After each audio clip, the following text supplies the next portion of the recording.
ये एक काल्पनिक कहानी है और दिल को गहराइयों तक छू जाने वाली। एक बार स्वर्ग में विचरण करते हुए कृष्ण और राधा एक दूसरे के सामने आ गए। विचलित से कृष्ण, प्रसन्नचित से राधा। कृष्ण सकपकाए, राधा मुस्कुराई।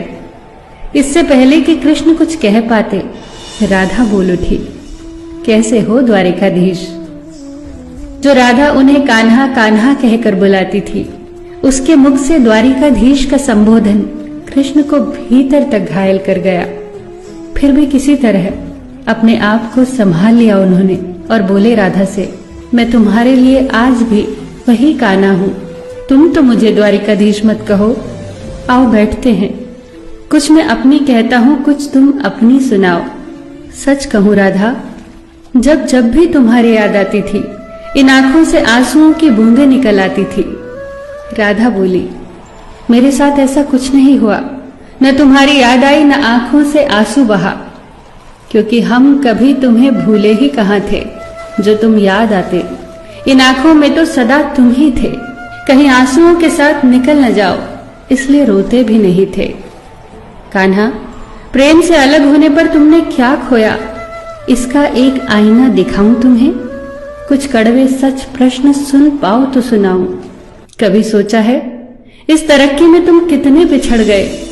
यमुना के मीठे पानी से जिंदगी की शुरुआत की और समुद्र के खारे पानी तक पहुंच गए।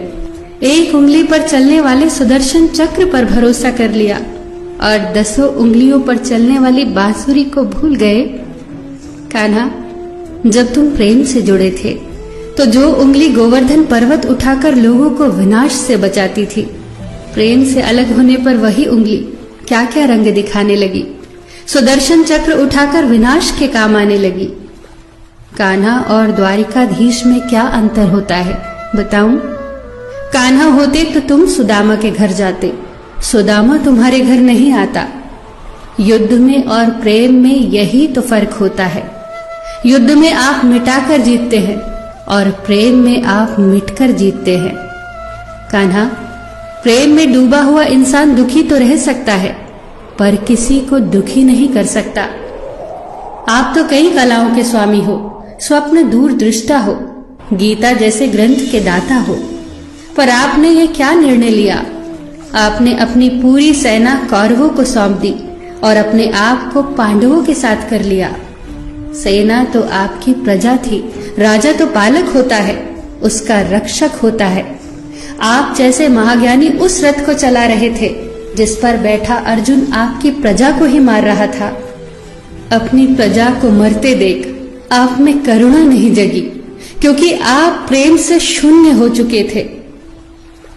आज भी धरती पर जाकर देखो, आपकी द्वारिकाधीश वाली छवि को ढूंढते रह जाओगे। हर जगह, हर मंदिर में मेरे ही साथ खड़े नजर आओगे। मैं जानती हूं कान्हा, लोग गीता के ज्ञान की बात करते हैं, उसके महत्व की बात करते हैं, पर धरती के लोग युद्ध वाले द्वारिकाधीश पर नहीं, प्रेम वाले कान्हा पर भरोसा करते हैं। गीता में मेरा दूर दूर तक नाम नहीं है, पर आज भी लोग उसके समापन पर राधे राधे कहते हैं। ये कहानी काल्पनिक जरूर है, पर इसके भीतर छिपी सीख बहुत महत्वपूर्ण है। श्री कृष्ण के पास कभी किसी प्रश्न का उत्तर ना हो, ऐसा तो हो ही नहीं सकता, परंतु राधा द्वारा लगाए गए प्रश्न चिन्हों पर कान्हा मौन रहे। यही तो है प्रेम में समर्पण का भाव। पराक्रम में हमें हर किसी को हराना होता है, तब भी हम जीतकर भी हार जाते हैं, परंतु प्रेम में एक ही कईयों का दिल जीत लेता है। सही कहा है कि छोटी सी उंगली पर पूरा गोवर्धन पर्वत उठाने वाले भगवान श्री कृष्ण छोटी सी बांसुरी को दोनों हाथों से पकड़ते थे। फिर मिलेंगे दोस्तों अगली कहानी के साथ। तब तक के लिए अपना ख्याल रखना और हमेशा मुस्कुराते रहना।